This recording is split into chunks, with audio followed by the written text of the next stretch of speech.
Hi friends, ನಮಸ್ತೆ. ಇವತ್ತಿನ vlog ಬಂದು ಇವತ್ತು ನನಗೆ ಫುಲ್ ರಜಾ. ಇವತ್ತು ನಂದೇನು ಅಡುಗೆ ಇಲ್ಲ. ಸೊ ನನ್ನ ತಂಗಿ ಬರ್ತಾ ಇದ್ದಾಳೆ ಮೊಬೈಲ್ ತೊಗೊಳೋದಕ್ಕೆ. ನನ್ನ ತಂಗಿ ಮೊಬೈಲ್ ತೊಗೊಳಕ್ಕೆ ಬರ್ತಾ ಇದ್ದಾಳೆ ಅಂತಲೇ ನಾವು ಫ್ರೈಡ್ ರೈಸ್ ರೆಡಿ ಮಾಡ್ತಾಯಿದ್ವಿ. ಸೊ ಇವತ್ತಿದ್ದು ನಾಳೆ ಹೋಗ್ತಾಳೆ ಅವಳು. ಇವತ್ತೆಲ್ಲ ಫ್ರೈಡ್ ರೈಸ್ ನಮ್ಮ ಯಜಮಾನ್ರದೆ. ಏನೇನು ತರಕಾರಿ ಹೆಚ್ಕೊತಾ ಇದ್ದೀವಿ ನೋಡಿ. ಹುಳ್ಳಿಕಾಯಿ, ಕ್ಯಾರೆಟ್, ಬಟಾಣಿ, ಕ್ಯಾಪ್ಸಿಕಮ್, ಕ್ಯಾಬೇಜ್ ಎಲ್ಲ ಥರ ತರಕಾರಿಗಳನ್ನ ಹೆಚ್ಕೊಂಡು ಫೈನಲಿ ರೆಡಿ ಮಾಡ್ತಾಯಿದ್ದೀವಿ. ನನ್ನ ತಂಗಿ, ನನ್ನ ತಮ್ಮ, ನನ್ನ ನಾದಿನಿ ಎಲ್ಲ ಇಲ್ಲೇ ಬರ್ತಾಯಿದ್ದಾರೆ ಫ್ರೈಡ್ ರೈಸ್ಗೋಸ್ಕರ. ಸೊ ನಾನು ಏನು ಮಾಡ್ತಾಯಿದ್ದೀನಿ, 1 kg ಅಷ್ಟು ಅನ್ನಕ್ಕಿಟ್ಟಿದ್ದೀನಿ. 1 kg, ಯಾಕಂದರೆ ಒಂದು 8 ಜನಕ್ಕೆ ಆಗೋಷ್ಟು ಬೇಕಾಗಿತ್ತು. ಸೊ 1 kg ಅಷ್ಟು ಅನ್ನಕ್ಕಿಟ್ಟಿದ್ದೀನಿ. ಎಲ್ಲ ತರಕಾರಿನೂ ಕೂಡ ನಮ್ಮ ಯಜಮಾನ್ರೆ ಹೆಚ್ಕೊತಾ ನಾನು ಏನು ಕೆಲಸನೂ ಮಾಡಿಲ್ಲ. ಪ್ರತಿಯೊಂದು ತರಕಾರಿನೂ ಹೆಚ್ಕೊಂಡಿರೋದು ಅವರೇ. ಸೊ ನಾನು ಅನ್ನಕ್ಕೆ ಇಡ್ತಾಯಿದ್ದೆ, ಯಾಕಂದರೆ ಅನ್ನಕ್ಕೆ ನಾನು ಅವ್ರ ತರಕಾರಿ ಹೆಚ್ಕೊಳ್ಳೋ ಅಷ್ಟರಲ್ಲಿ ನಾನು ಅನ್ನಕ್ಕೆ ಇಟ್ಬಿಡೋಣ ಅಂದ್ಬಿಟ್ಟು ಅನ್ನಕ್ಕೆ ಇಡ್ತಾಯಿದ್ದೆ. ಸೊ ಎಲ್ಲ ರೀತಿ ಈ ಥರ ತರಕಾರಿಗಳು ಹೆಚ್ಕೊತಾ ಇದ್ದೀವಿ. ಬಟಾಣಿ ಆಗಿರ್ಬೋದು, ಇನ್ನೊಂದು ಆಗಿರ್ಬೋದು, ಪ್ರತಿಯೊಂದೂ. ಯಾಕೆ ಅಂದರೆ ನಮ್ಮ ಯಜಮಾನರು ಮಾಡೋ ಫ್ರೈಡ್ ರೈಸು ನನ್ನ ನಾದಿನಿಗಾಗಲಿ, ನನ್ನ ತಮ್ಮಂಗಾಗಲಿ, ನನಗಾಗಲಿ ಎಲ್ಲರಿಗೂ ಫೇವ್ರೇಟು. ತುಂಬ ಚೆನ್ನಾಗಿ ಮಾಡ್ತಾರೆ. ಸೊ ಹೇಗೆ ಮಾಡ್ತಾರೆ ಅಂತ ನೋಡೋಣ ಬನ್ನಿ. ಫಸ್ಟ್ ಎಣ್ಣೆ ಹಾಕ್ಕೊತಾರೆ. ಅವರು ಸ್ವಲ್ಪ ಎಲ್ಲ ಆಯಿಲ್ ಕಮ್ಮಿನೇ, ನಮ್ಮ ಥರ ಜಾಸ್ತಿ ಯೂಸ್ ಮಾಡಲ್ಲ. ಆಯಿಲೆಲ್ಲ ಹಾಕ್ಕೊತಾರೆ. ಅವರಿಷ್ಟೇ ಆಯಿಲ್ ಹಾಕೋದು. ಹೋಟ್ಲಲ್ಲಿ ಅಷ್ಟೆಲ್ಲ ಹಾಕೋಷ್ಟು ಜಾಸ್ತಿ ಹಾಕಲ್ಲ. ಮತ್ತು ಇನ್ನೇನಂದರೆ ಫ್ರೈಡ್ ರೈಸು ತುಂಬ ಈಸಿ, ಬೇಗ ಆಗೋಗ್ಬಿಡುತ್ತೆ. ಅದಕ್ಕೋಸ್ಕರ ಫ್ರೈಡ್ ರೈಸ್ನೇ ಚೂಸ್ ಮಾಡಿದ್ವಿ, ಫ್ರೈಡ್ ರೈಸ್ ಮಾಡೋಣ ಅಂತ. ಅದಾದಮೇಲೆ ಇಲ್ಲಿ ಶುಂಠಿ ಬೆಳ್ಳುಳ್ಳಿ ಪೇಸ್ಟ್ ಹಾಕ್ತಾಯಿದ್ವಿ. ಇದು ಅಂಗಡಿಯಿಂದ ತಂದದ್ದು, ಮನೆಯಲ್ಲಿ ಏನು ಪ್ರಿಪೇರ್ ಮಾಡಲಿಲ್ಲ. ಸೊ ಶುಂಠಿ ಬೆಳ್ಳುಳ್ಳಿ ಪೇಸ್ಟ್ ಹಾಕ್ತಾಯಿದ್ವಿ. ಅದು ಏನಂದರೆ ಆ ಬಾಣಲಿಗೆ ಇಟ್ಕೊಂಡ್ಬಿಡುತ್ತೆ. ಅದಕ್ಕೋಸ್ಕರ ಹಾಕಿದ ತಕ್ಷಣವೇ ಅದು ಹೀಗೆ ತಿರುಗಿಸ್ತಾ ಇರಬೇಕು. ನೀವು ನೋಡ್ತಾ ಇರ್ಬೋದು, ಎಣ್ಣೆ ನೊರೆ ಬರ್ತಾಯಿದೆ. ಯಾಕೆಂದರೆ ಇದು ಎಣ್ಣೆ ಅಂಗಡಿಯಿಂದ ತಂದದ್ದಲ್ಲ, ನಾವು ಮನೆಯಲ್ಲೇ ಗಾಣದಲ್ಲಿ ಬಿಡಿಸಿದ್ದು. ಅಂದರೆ ಕೊಬ್ಬರಿ, ಕಡಲೆಕಾಯಿ ಎಣ್ಣೆ, ಸೂರ್ಯಕಾಂತಿ ಬೀಜ ಎಲ್ಲ ಹಾಕಿ ನಾವೇ ಮಾಡಿಸಿರೋಂಥ ಎಣ್ಣೆ. ಸೊ ಅದಕ್ಕೆ ಏನಾರು ಹಾಕಿದ ತಕ್ಷಣ ಆ ಥರ ನೊರೆ ಬರುತ್ತೆ. ಇಲ್ಲಿ ನೋಡ್ಬೋದು, ನನ್ನ ತಂಗಿ, ನನ್ನ ತಮ್ಮ, ನನ್ನ ಅಳಿಯ, ನನ್ನ ಮಗ, ನನ್ನ ನಾದಿನಿ ಎಲ್ಲ ಫೋನಲ್ಲಿ ಬ್ಯುಸಿಯಾಗಿದ್ದಾರೆ, ಕಾಯ್ತಾ ಇದ್ದಾರೆ ಫ್ರೈಡ್ ರೈಸ್ ಯಾವಾಗ ರೆಡಿ ಅಂತ. ಸೊ ನಾನು ಅವ್ರದ್ದೊಂದು ಶೂಟ್ ಮಾಡಿ ಇಲ್ಲಿ ಬಂದೆ. ನೆಕ್ಸ್ಟು ಈರುಳ್ಳಿ ಹಾಕ್ತಾಯಿದ್ದಾರೆ. ಈರುಳ್ಳಿ ಹಾಕಿ ಚೆನ್ನಾಗಿ ಫ್ರೈ ಮಾಡ್ತಾಯಿದ್ದಾರೆ. ಈರುಳ್ಳಿ ಚೆನ್ನಾಗಿ ಹೆಚ್ತಾರೆ.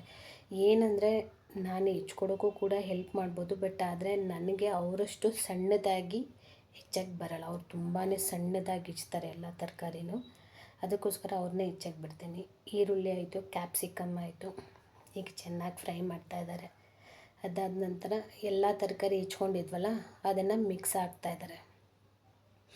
ಇಲ್ಲಿ ಎಲ್ಲ ಥರ ತರಕಾರಿ ಕೂಡ ಇದೆ. ಕ್ಯಾಪ್ಸಿಕಮ್, ಕ್ಯಾಬೇಜ್, ಕ್ಯಾರೆಟ್, ಹುಳ್ಳಿಕಾಯಿ ಆಗಿರ್ಬೋದು, ಬಟಾಣಿ ಎಲ್ಲ ಇದೆ. ಎಲ್ಲ ಹಾಕ್ಬಿಟ್ಟು ತಿರುಗಿಸ್ತಾ ಇದ್ದಾರೆ, ನೀಟಾಗಿ ತಿರುಗಿಸ್ತಾರೆ. ಅವ್ರು ಸ್ವಲ್ಪ ಹೋಟ್ಲು ಸ್ಟೈಲಾಗಿ ಮಾಡ್ತಾರೆ. ಅಂದರೆ ಹೋಟ್ಲು ಸ್ಟೈಲ್ ಅಂದರೆ ತಿರುಗಿಸೋದು ಎಲ್ಲ ನಾವು ಈ ರೀತಿ ಎಲ್ಲ ತಿರುಗಿಸಲ್ಲ. ನಾನು ಒಂದೇ ಕೈಯಲ್ಲಿ ತಿರುಗಿಸ್ತೀನಿ, ಬಟ್ ಅವರು 2 ಕೈಲೆಲ್ಲ ತಿರುಗಿಸಿ ಚೆನ್ನಾಗಿ ಅದಕ್ಕೆ ಒಂದೊಳ್ಳೆ ಟಚ್ ಕೊಡ್ತಾರವರು. ನನಗೆ ಆ ರೀತಿ ಬರೋದಿಲ್ಲ. ನೆಕ್ಸ್ಟ್ ಸಾಲ್ಟ್ ಹಾಕ್ತಾಯಿದ್ದಾರೆ. ಯಾಕಂದರೆ ಸಾಲ್ಟ್ ಹಾಕಿದ್ರೆ ಸ್ವಲ್ಪ ತರಕಾರಿ ಆಗಲಿ ಬೇಗ ಬೇಯುತ್ತೆ ಅಂತ ಫಸ್ಟೇ ಸಾಲ್ಟ್ ಹಾಕ್ತಾಯಿದ್ದಾರೆ. ಒಂದು 3ರಿಂದ 4 ಸ್ಪೂನು ಸಾಲ್ಟ್ ಹಾಕಿದ್ದಾರೆ. Next pepper powder. ನಾವಿಲ್ಲಿ ಯಾವುದೇ ರೀತಿ ಹಸಿಮೆಣ್ಸಿನ್ಕಾಯಿ ಯೂಸ್ ಮಾಡಿಲ್ಲ, ಪೆಪ್ಪರ್ ಪೌಡರ್ ಹಾಕ್ತಾಯಿದ್ದೀವಿ. ಇದು ಒಂದು 4 ಟೇಬಲ್ ಸ್ಪೂನ್ ಹಾಕಿದ್ದೀವಿ. ಇದು ಬಂದು 1 2 3 ನೂಡಲ್ಸ್, ಇದು ಫ್ರೈಡ್ ರೈಸ್ ಮಸಾಲ ಅಂತಲೇ ಅಂಗಡಿಯಲ್ಲಿ ಸಿಗುತ್ತೆ, ಅದನ್ನು ಹಾಕ್ತಾಯಿದ್ದೀವಿ. ಮಧ್ಯದಲ್ಲಿ ಏನು ಸೌಂಡ್ ಆಗ್ತಾಯಿದೆ ಅಂತ ಬಂದು ನೋಡಿದ್ರೆ ನನ್ನ ಮಗನೂ ನನ್ನ ಅಳಿಯನೂ ತೋಬಾಗೆ ಡ್ಯಾನ್ಸ್ ಆಡ್ತಾಯಿದ್ದಾರೆ. ಫುಲ್ ಮಜಾ ಮಾಡ್ತಾಯಿದ್ರು. ನನಗೆ ಇಲ್ಲಿ ಬಂದು ಜಾಯ್ನ್ ಆಗಬೇಕಂತ ಅನಿಸ್ತಾಯಿತ್ತು, ಬಟ್ ಅಲ್ಲಿ ನಮ್ಮ ಯಜಮಾನ್ರು ಮಾಡ್ತಾಯಿದ್ರಲ್ಲ, ಅದನ್ನು ಸ್ವಲ್ಪ ಶೂಟ್ ಮಾಡ್ಕೊಳ್ಳೋಣ ಅಂದ್ಬಿಟ್ಟು ಅಲ್ಲಿ ಹೋಗ್ತಾಯಿದ್ದೆ. ಅದ್ರ ನಡುವೆ ಅಲ್ಲಿ ಅವ್ರು ಸ್ವಲ್ಪ ತಿರುಗಿಸೋಷ್ಟರಲ್ಲಿ ಇಲ್ಲಿ ಬಂದ್ಬಿಟ್ಟು ಇಲ್ಲಿ ಶೂಟ್ ಮಾಡ್ಕೊತಾ ಇದ್ದೆ. ನನ್ನ ನಾದಿನಿ ವಿಡಿಯೋ ಮಾಡ್ತಾಯಿದ್ದಾಳೆ ಅವರಿಬ್ರದ್ದು. ನನ್ನ ತಂಗಿ ಕಾಮೆಂಟ್ ಕೊಡ್ತಾ ಇದ್ದಾಳೆ, ನನ್ನ ತಮ್ಮ ಕೂತ್ಕೊಂಡು ನೋಡ್ತಾ ಇದ್ದಾನೆ. ಸೊ ಇಲ್ಲಿ ನೆಕ್ಸ್ಟು ಡಾರ್ಕ್ ಸೋಯಾ ಸಾಸ್ ಇದು. ಸೊ ಸೋಯಾ ಸಾಸ್ ಹಾಕ್ಬಿಟ್ಟು ಒಂದು ಮಿಕ್ಸ್ ಕೊಡ್ತಾ ಇದ್ದಾರೆ. ನೆಕ್ಸ್ಟ್ ಇಲ್ಲಿ 1 kg ಅಷ್ಟು ಅನ್ನ ಮಾಡ್ಕೊಂಡಿದ್ದೀನಲ್ಲ ಅದನ್ನು ಹಾಕಿ ಮಿಕ್ಸ್ ಮಾಡೋದು. ಇಷ್ಟ ಐಟಮು, ಬೇರೆ ಏನೂ ಹಾಕಲ್ಲ ಅವರು, ಆದರೂ ಕೂಡ ತುಂಬಾ ಸೂಪರಾಗಿರುತ್ತೆ. ಬೇರೆ ಐಟಮ್ಸ್ ಏನು ಹಾಕಲ್ಲ. ಇದೇ ಪ್ರಾಸೆಸ್ಸು. ಇದಕ್ಕೆ ನೀವು ಪನ್ನೀರ್ ಹೆಚ್ಚು ಹಾಕ್ಕೊಂಡ್ರೆ ಪನ್ನೀರ್ ಫ್ರೈಡ್ ರೈಸ್, ಮಶ್ರೂಮ್ ಹಾಕಿದ್ರೆ ಮಶ್ರೂಮ್ ಫ್ರೈಡ್ ರೈಸ್ ಅಷ್ಟೇ. ಇಷ್ಟೇ ನಾವು ಫ್ರೈಡ್ ರೈಸ್ಗೆ ಹಾಕೋದು. ಎಕ್ಸ್ಟ್ರಾ ನೀವು ಬೇಕಂದರೆ ಗೋಡಂಬಿನ ಸಣ್ಣದಾಗಿ ಕಟ್ ಮಾಡಿ ತುಪ್ಪದಲ್ಲಿ ಹುರಿದ್ಬಿಟ್ಟು ಹಾಕ್ಬೋದು, ಇನ್ನೂ ಎಕ್ಸ್ಟ್ರಾ ನಿಮಗೆ ಟೇಸ್ಟ್ ಸಿಗುತ್ತೆ. ಸೊ ಎಲ್ಲ ಅಕ್ಕಿನೂ ಹಾಕಾಯಿತು. ಫುಲ್ ಅಕ್ಕಿ ಹಾಕಿದ್ದೀವಿ, ಯಾಕಂದರೆ ಅಷ್ಟು ಜನಕ್ಕೂ ಬೇಕು. ಫುಲ್ಲು ಮಿಕ್ಸ್ ಮಾಡ್ತಾ ಇದ್ದಾರೆ, ಚೆನ್ನಾಗಿ ಮಿಕ್ಸ್ ಕೊಡ್ತಾರೆ ಇವ್ರು, ಚೆನ್ನಾಗಿ ಮಿಕ್ಸ್ ಮಾಡ್ತಾರೆ ನನಗಿಂತ. ಫೈನಲಿ ಫ್ರೈಡ್ ರೈಸ್ ರೆಡಿಯಾಗಿದೆ, ತಿನ್ನೋದೊಂದೇ ಬಾಕಿ. ಎಲ್ಲರಿಗೂ ಸರ್ವ್ ಮಾಡ್ತಾಯಿದ್ದೀವಿ. ಎಲ್ಲರೂ ನನ್ನ ಅಳಿಯಂಗಂತೂ ತುಂಬ ಇಷ್ಟ ಆಗೋಯಿತು, ನನ್ನ ಮಗನಿಗೆ ಇಷ್ಟ ಆಯಿತು. ಕೆಚಪ್ ಹಾಕ್ಕೊಂಡು ತಿಂತಾಯಿದ್ದಾರೆ. ನನ್ನ ಅಳಿಯ ಎಲ್ಲೋದ್ರೂ ಬಿಡ್ತಾಯಿಲ್ಲ ಚೆನ್ನಾಗಿದೆ ಅಂತ. ಅವ್ರ ಮಾವ ಏನು ಮಾಡಿದ್ರು ಅವ್ನಿಗೆ ಚೆನ್ನಾಗಿರುತ್ತೆ. ನನ್ನ ತಂಗಿ ಬಿಸಿ ಅಂತ ಹೇಳ್ತಾ ಇದ್ದಾಳೆ, ತಿನ್ನೋಕ್ಕೆ ಮುಂಚೆ ಚೆನ್ನಾಗಿದೆ ಅಂದ್ಲು. ಎಲ್ಲರೂ ಫೈನಲಿ ಚೆನ್ನಾಗಿದೆ ಅಂತ ಹೇಳಿದ್ರು, ಅದೇ ಖುಷಿ ಆಯಿತು. ಚೆನ್ನಾಗಿ ತಿಂದರು. ನನ್ನ ತಮ್ಮ ಫೋನಲ್ಲೇ ಇರ್ತಾನೆ, ಅರ್ಧ ತಿಂದರೆ ಅರ್ಧ ಫೋನಲ್ಲಿ ಇರ್ತಾನೆ ಅವನು. ನನ್ನ ಅಳಿಯಂಗೆ ಭಾರಿ ಖುಷಿಯಾಗಿದೆ ಇವತ್ತು, ಎಲ್ಲರೂ ಒಟ್ಟಿಗೆ ಸೇರಿಬಿಟ್ಟಿದ್ದೀವಿ ಅಂತ. ಸೊ ನನ್ನ ಮಗನಿಗೂ ಇಷ್ಟ ಆಗಿದೆ.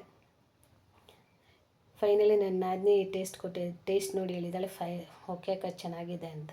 ನಾನೇನು ಮಾಡಿದೆ, ಗ್ರೀನ್ ಟೀ ಗಿಡೋಣ ಅಂದ್ಬಿಟ್ಟು ಗ್ರೀನ್ ಟೀ ಇಡ್ತಾಯಿದ್ದೆ. ನನ್ನ ತಂಗಿ ಅವ್ರ ಬಾವನ ಕೈಲಿ ತಲೆಗೆ ಎಣ್ಣೆ ಹಾಕಿ ಮಸಾಜ್ ಮಾಡಿಸ್ಕೊತಾ ಇದ್ಲು. ನನ್ನ ಮಗ ಮೂವಿ ಸೆಲೆಕ್ಟ್ ಮಾಡ್ತಾಯಿದ್ದ, ಮೂವಿ ನೋಡೋಣ ಅಂತ. ನನ್ನ ಅಳಿಯ ಫುಲ್ಲು ಡ್ಯಾನ್ಸು, ಮೂವಿ ನೋಡ್ಬೋದಲ್ಲ, ಹೋಮ್ವರ್ಕ್ ಏನು ಬರೆಯೋದಿಲ್ಲ ಅಂತ ಫುಲ್ ಡ್ಯಾನ್ಸು. ಎಲ್ಲರೂ ಅವ್ರವ್ರದ್ದೇ ಕೆಲಸದಲ್ಲಿ ಬ್ಯುಸಿ ಆಗಿದ್ದರು. ಫುಲ್ ಎಂಜಾಯ್ ಮಾಡ್ತಾಯಿದ್ರು. ಯಾಕಂದರೆ ಎಲ್ಲರೂ ಒಟ್ಟಿಗೆ ಸೇರಿದಾಗ ಫುಲ್ಲು ಮಜಾ ಇರುತ್ತೆ. ಒಬ್ಬೊಬ್ಬರೇ ಇರ್ತೀವಿ, ತುಂಬ ಬೇಜಾರಾಗಿರುತ್ತೆ. ಸೊ ಈ ರೀತಿ ಎಲ್ಲರೂ ಸೇರಿದಾಗ ಖುಷಿ, ಏನೋ ಒಂಥರ ಸ್ಟ್ರೆಸ್ ಕಮ್ಮಿ ಆಗುತ್ತೆ, ತುಂಬಾ ನಗ್ತೀವಿ, ಆರಾಮಾಗಿರ್ತೀವಿ. ಸೊ ಇಲ್ಲೇನು ಮಾಡ್ತಾಯಿದ್ದೀನಿ, ಎಲ್ಲರಿಗೂ ಗ್ರೀನ್ ಟೀ ಕೊಡ್ತಾಯಿದ್ದೀನಿ. ನಾನು, ನನ್ನ ನಾದಿನಿ, ತಂಗಿ, ನನ್ನ ಹಸ್ಬೆಂಡ್ ಮಾತ್ರ ಗ್ರೀನ್ ಟೀ ಕುಡಿಯೋದೀನಿ, ಯಾರು ಬೇರೆ ಗ್ರೀನ್ ಟೀ ಕುಡಿಯೋಲ್ಲ. ಸೊ ಎಲ್ಲರಿಗೂ ಗ್ರೀನ್ ಟೀ ಕೊಡ್ತಾಯಿದ್ದೀನಿ. ಎಲ್ಲರಿಗೂ ಸಕ್ಕರೆ ಹಾಕಿದೆ, ನಾನು ಸಕ್ಕರೆ ಹಾಕಲ್ಲ, ಹಾಗೆ ಕುಡಿದ್ದೀನಿ. ಸ್ವಲ್ಪ ನಿಂಬೆಹಣ್ಣು ಹಿಂಡ್ತಾಯಿದ್ದೀನಿ ಅದಕ್ಕೆ ನೋಡಿ. ಸೊ 4 ಲೋಟ ರೆಡಿ ಮಾಡಿದೆ. ಈ ದೊಡ್ಡ ಲೋಟ ನಂದು, ಅವರೆಲ್ಲ ಚಿಕ್ಕ ಲೋಟಲ್ಲಿ ಕುಡಿಯೋದು, ಗ್ರೀನ್ ಟೀ ಜಾಸ್ತಿ ಕುಡಿಯೋಲ್ಲ. ಸೊ ನನ್ನ ತಂಗಿ ಕೂಡ ನಾನೇ ಕೊಡ್ತೀನಿ ಅಂತ ತೊಗೊಂಡೋಗ್ತಾ ಇದ್ದಾಳೆ. ಸೊ ಎಲ್ಲ ಗ್ರೀನ್ ಟೀ ಕುಡಿದ್ವಿ. ಗ್ರೀನ್ ಟೀ ಕುಡಿದ್ಮೇಲೆ ಮೂವಿ ನೋಡೋಣ ಅಂದ್ಬಿಟ್ಟು ಎಲ್ಲ ರೆಡಿ ಆದ್ವಿ. ಎಲ್ಲ ಮೂವಿ ನೋಡೋಕ್ಕೆ ಮಲ್ಕೊಂಡ್ಬಿಟ್ಟಿದ್ದಾರೆ, ರೆಡಿ ಆಗಿಬಿಟ್ಟಿದ್ದಾರೆ ಎಲ್ಲ. ಸೊ ಒಂದು ಹಾರರ್ ಮೂವಿ ನೋಡಬೇಕು ಅಂತ ನಾವೆಲ್ಲ ಸೇರಿದ್ರೆ ನೋಡೋದೇ ಹಾರರ್ ಮೂವಿ, ಬೇರೆ ಮೂವಿ ನೋಡೋದೇ ಇಲ್ಲ. ಸೊ ಎಲ್ಲರೂ ಸೀರಿಯಸ್ ಆಗಿದ್ದಾರೆ. ಆಗಲೇ ಸ್ಟಾರ್ಟ್ ಆಗಿದೆ ಆ್ಯಕ್ಚುಲಿ ಮೂವಿ, ನೋಡ್ತಾ ಇದ್ದೀವಿ ಮೂವಿನ, ಹಾರರ್ ಮೂವಿ. ನಮ್ಮ ಮನೇಲಿ ಚಿಕ್ಕ ಹುಡುಗರಿಂದ ಹಿಡಿದು ದೊಡ್ಡೋರವರೆಗೂ, ಇವನ್ ನಮಗೂ ಹಾರರ್ ಮೂವಿನೇ ಇಷ್ಟ. ಮೂವಿ ಆಯಿತು, ಚೆನ್ನಾಗಿ ನಿದ್ದೆ ಮಾಡಿದ್ವಿ. ನಂತರ ನೆಕ್ಸ್ಟ್ ಡೇ ನನ್ನ ತಮ್ಮನ ಮನೆಗೆ ಹೋದ್ವಿ. ನನ್ನ ತಮ್ಮನ ಮನೆಯಲ್ಲಿ ಕಬಾಬ್ಗೆ ರೆಡಿ ಮಾಡಿದ್ವಿ. ನನ್ನ ನಾದಿನಿ ರವಿ ಕಬಾಬ್ಗೆ ರೆಡಿ ಮಾಡ್ತಾ ಇದ್ದಾಳೆ.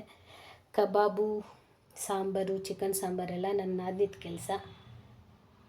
ಸೊ ಅವಳೆಲ್ಲದಕ್ಕೂ ಕಬಾಬ್ಗೆ ರೆಡಿ ಮಾಡ್ತಾ ಇದ್ದಾಳೆ. ಯಾಕಂದರೆ ಮಕ್ಳಿಗೆ ಎಲ್ಲರಿಗೂ ಕಬಾಬ್ ಇಷ್ಟ, ಅದಕ್ಕೋಸ್ಕರ ಕಬಾಬ್ಗೆ ರೆಡಿ ಮಾಡ್ತಾ ಇದ್ದಾಳೆ. ಇಲ್ಲೆಲ್ಲ ನಮ್ಮ ಮನೆಯಲ್ಲಿ night fried rice, dance, movie ಎಲ್ಲ ಆಯಿತು. ಮಾರನೇ ದಿವಸ ನನ್ನ ತಮ್ಮನ ಮನೆಗೆ ಎಲ್ಲರೂ ಹೋದ್ವಿ. ತಮ್ಮನ ಮನೆ ಅಂದರೆ ಇಲ್ಲ, 5 ನಿಮಿಷ ನನ್ನ ತಮ್ಮನ ಮನೆಗೂ ನನಗೂ ವಾಕಬಲ್ ನಡ್ಕೊಂಡು ಹೋಗ್ಬೋದು. ಅಲ್ಲಿಗೆ ಹೋಗ್ಬಿಟ್ಟು ಚೆನ್ನಾಗಿ ಚಿಕನ್ ಕಬಾಬ್ ಎಲ್ಲ ಮಾಡಿದ್ವಿ.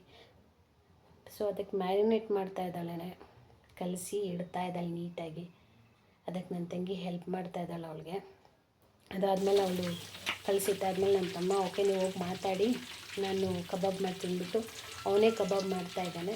ಕಬಾಬ್ ಎಲ್ಲ ಮಾಡಿ ರೆಡಿ ಮಾಡಿ ಕರೆದ, ಆಗಿದೆ ಬನ್ನಿ ಊಟಕ್ಕೆ ಅಂತ. ಬಟ್ ನಮ್ಮದಂತೂ ಮಾತೇ ನಿಂತಿರಲಿಲ್ಲ, ಅಷ್ಟು ಮಾತಾಡ್ತಾ ಕುತ್ಕೊಂಡಿದ್ವಿ. ಅವನೇ ಮಾಡ್ತಾಯಿದ್ದಾನೆ ನೋಡಿ. ನಮಗೆ ಲೆಗ್ ಇಷ್ಟ ಅಂದ್ಬಿಟ್ಟು ನನ್ನ ನಾದಿನಿ ಮಗನಿಗೆ ಲೆಗ್ಗೆಲ್ಲ ತಂದಿದ್ದಾನೆ. ಸೊ ನಂತರ ಫೈನಲಿ ನಾವು ಊಟಕ್ಕೆ ಹೋದ್ವಿ. ಸೊ ನಿಮ್ಗೆ ಈ ವಿಡಿಯೋ ಇಷ್ಟ ಆದಲ್ಲಿ ನನ್ನ ವಿಡಿಯೋಗೆ ಲೈಕ್ ಮಾಡಿ. ಇನ್ನೂ ಯಾರಾದರೂ ಸಬ್ಸ್ಕ್ರೈಬ್ ಮಾಡಿಲ್ಲ ಅಂದರೆ ದಯವಿಟ್ಟು ಸಬ್ಸ್ಕ್ರೈಬ್ ಮಾಡ್ಕೊಂಡು ನೋಡಿ. ಹೇಗಿತ್ತು ಈ ವಿಡಿಯೋ ಅಂತ ಕಮೆಂಟ್ ಕೊಡಿ. Thank you, bye.